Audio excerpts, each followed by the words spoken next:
है एवरीवन। आज micro processor पढ़ेंगे 8085 माइक्रो प्रोसेसर का पिन डायग्राम। प्लीज़ वीडियो को शुरू से लेकर लास्ट तक ज़रूर देखें, क्योंकि इस वीडियो में आपको पिन डायग्राम के जितने भी पिन हैं सब क्लियर हो जाएंगे। और चैनल को सब्सक्राइब जरूर कर लें, क्योंकि इसमें पॉलिटेक्निक से रिलेटेड सभी इम्पोर्टेंट वीडियो अपलोड होते रहते हैं सभी सब्जेक्ट के। तो प्लीज़ इसको सब्सक्राइब कर लें चैनल को। आज पढ़ेंगे पिन डायग्राम 8085 माइक्रो प्रोसेसर।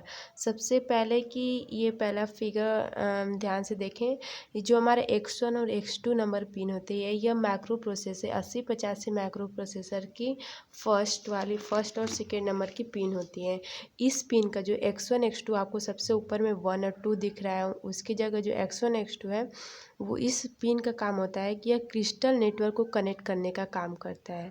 जो क्रिस्टल फ्रेक्वेंसी होती है जिसे कि हम ड्राइविंग फ्रेक्वेंसी भी कहते हैं, ठीक है। X1 X2 इसी का बस यही काम होता है कि क्रिस्टल नेटवर्क को कनेक्ट करने का काम करता है।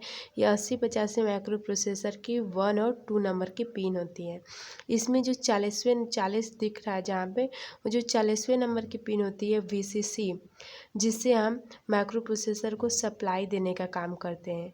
40वें नंबर की पिन से माइक्रो प्रोसेसर को सप्लाई देने का काम करते हैं। और 20वें नंबर पिन से हम VSS जो लिखा हुआ है उससे हम माइक्रो प्रोसेसर 8085 माइक्रो प्रोसेसर में ग्राउंड करने के लिए काम करते हैं, ठीक है। ये 20 नंबर की पिन होती हैं। और हमारी जो G1 आप देख रहे हैं, ये ग्रुप में बांटा गया है, G1 G2 G3 G4 5, ठीक है। तो इन सब में ग्रुप में बांटा गया। तो सबसे पहले हम G1 ग्रुप को पढ़ेंगे, ठीक है। G1 ग्रुप को जो होता है उसको हम कंट्रोल एंड स्टेटस सिग्नल कहते हैं, ठीक। और जो G2 ग्रुप उसको हम एक्नॉलेजमेंट सिग्नल कहते हैं। और G3 को एक्सटर्नली इनिशिएटेड सिग्नल कहते हैं। G4 ग्रुप को हम सीरियल इनपुट आउटपुट पार्ट्स कहते हैं। और G5 को मल्टीप्लेक्स एड्रेस डाटा बस कहते हैं। और जो G6 हमारा है हाई ऑर्डर एड्रेस बस होता है, ठीक है। तो हम पहले G1 पिन के बारे में पढ़ेंगे। इसका आपको किस प्रकार लिखना है ये नोट्स भी मिल जाएंगे, लेकिन प्लीज़ वीडियो को शुरू से लेकर लास्ट तक बनाए रहिए।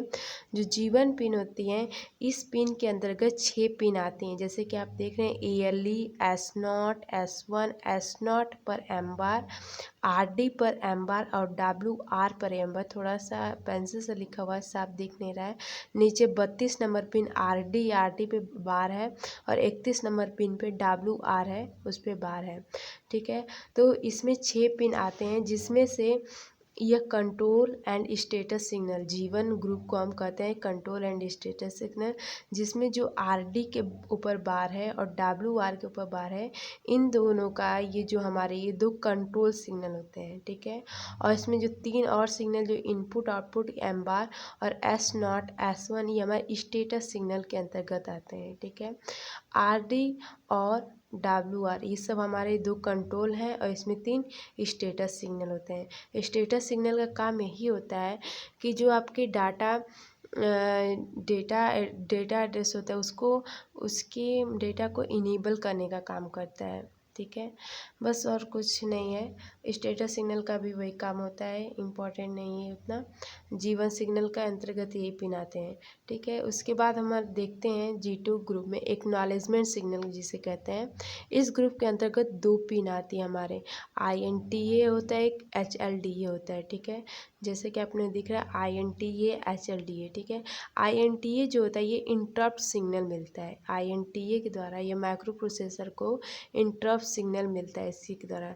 तो माइक्रो प्रोसेसर INTA पिन को अगर हम लो करके इंटरप्ट मिलने की सूचना देता है। जो INTA है ये लो करके यानी कि लॉजिक 0 पर यह सूचना देता है माइक्रो प्रोसेसर का, ठीक है। ये इंटरप्ट सिग्नल इसके द्वारा हमारे मिलता है। इंटरप्ट का आपका क्या कार्य होता है? इंटरप्ट सिग्नल का मतलब यही है जो CPU के द्वारा जो ऑपरेशन होते हैं उन्हीं को कंट्रोल करने का काम करता है, जो इंटरप्ट सिग्नल होता है, ठीक है। इंटरप्ट सिग्नल किसके द्वारा सूचना मिलती है? INTA के द्वारा।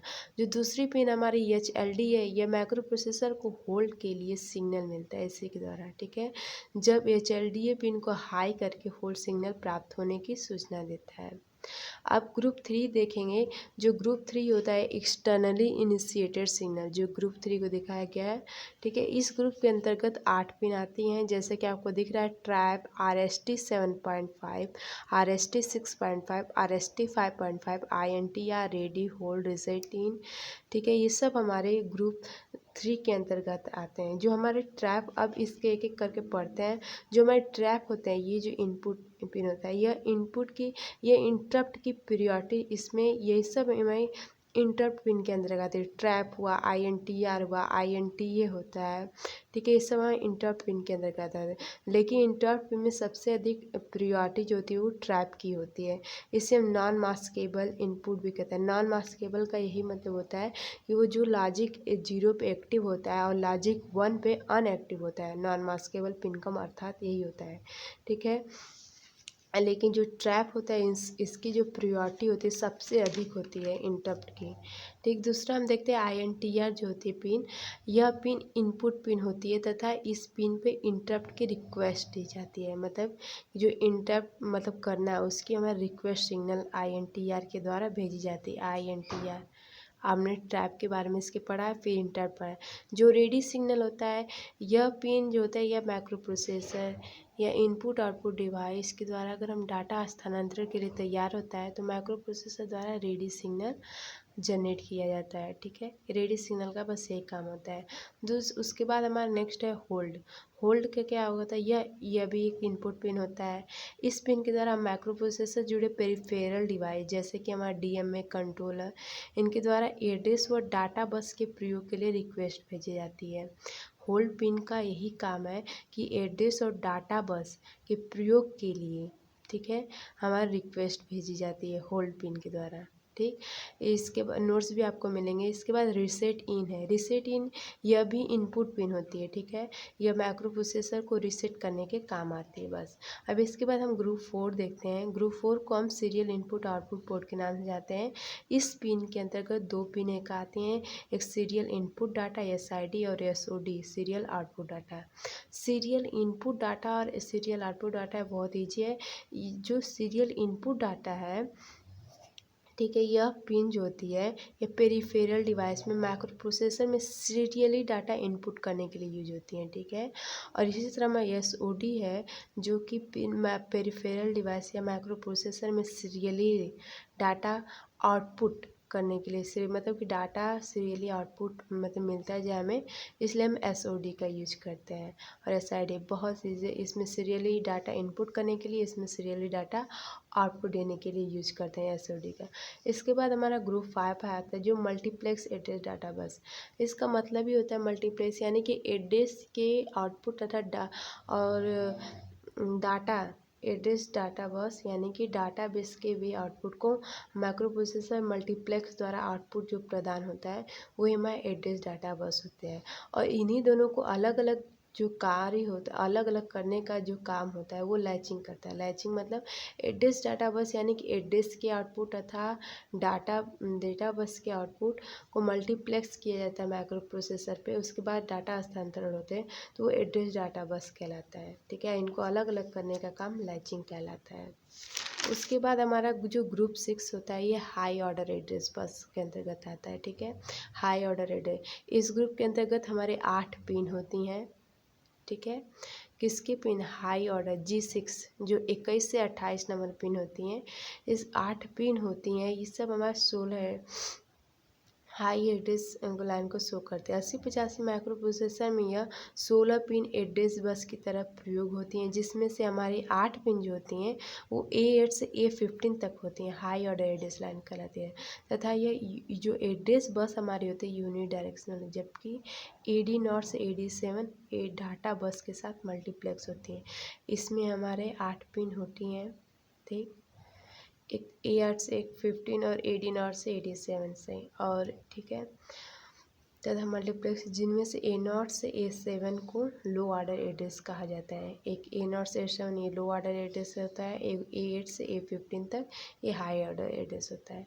ठीक है, क्लॉक आउट का भी यही काम है कि यह पिन किसी दूसरे डिवाइस के लिए सिस्टम क्लॉक की तरह यूज की जाती है, जो क्लॉक आउट होती है। और रीसेट आउट यह पिन के द्वारा माइक्रो प्रोसेसर किसी अन्य डिवाइस को रीसेट करता है।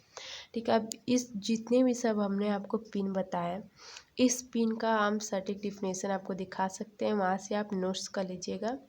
ठीक है, तो जितने भी पिन अभी हमने आपको बताए इन सब पिन का भी हम दिखा रहे हैं आपको। देखिए ये X1 X2 पे आप यहाँ से आप अपने आप नोट्स भी बना सकते हैं, अगर आपको बताते हुए नहीं समझ में आए तो। देखिए X1 X2 पिन है, G1 पिन है। G1 पिन हमारे कंट्रोल एंड स्टेटस सिग्नल के अंतर्गत आते हैं। ये दूसरा हमारा G2 एक्नॉलेजमेंट सिग्नल। ठीक है, एक्नॉलेजमेंट सिग्नल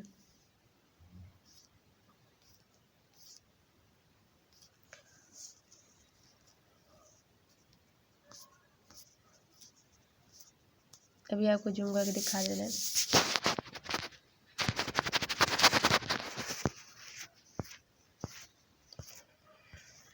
यहाँ से अपने नोट्स का भी बना सकते हैं।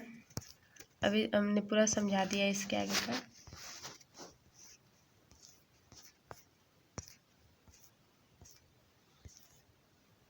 ये हमारा एक्नॉलेजमेंट सिग्नल दूसरा वाला है। ठीक है, वीडियो को पॉज करके आप नोट्स का भी बना सकते हैं अपना। INTA के बारे में बताया आपको, HLDA के बारे में बताया। ठीक है, ग्रुप 3 में एक्सटर्नल इनिशिएटर सिग्नल, इसके अंतर्गत भी 8 पिन आते हैं। इन सब पिन के बारे में आपको मैंने बता चुका है।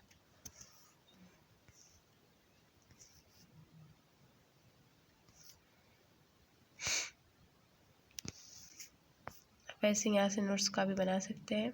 INTR पिन, रेडी पिन, ठीक है, होल्ड पिन, रीसेट इन, सीरियल इनपुट आउटपुट पोर्ट। ठीक, इसके आगे हमारे अब 2 पिन और बचे हैं,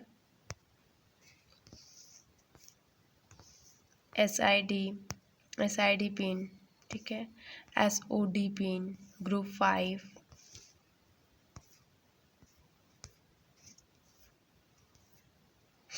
इसके अंदर हमने आपको सभी पिन आपको दिखा दिए हैं। ठीक है, तो प्लीज़ वीडियो को लाइक शेयर एंड सब्सक्राइब कर लें और अपने नोट्स को अच्छे से बनाएं। इसके आगे हम देखेंगे 8085 माइक्रो प्रोसेसर के ब्लॉक डायग्राम, भी प्रोग्राम का एग्जीक्यूशन किस प्रकार किया जाता है, डी मल्टीप्लेक्सिंग एड्रेस डाटा बस क्या होता है, इन सब के बारे में देखेंगे। पॉलिटेक्निक की सभी वीडियोज़ पे अपलोड होती हैं और अब पेपर भी अपलोड होने वाला है, तो प्लीज़ इस वीडियो को सब्सक्राइब कर लें, लाइक शेयर एंड सब्सक्राइब करें। Thank you.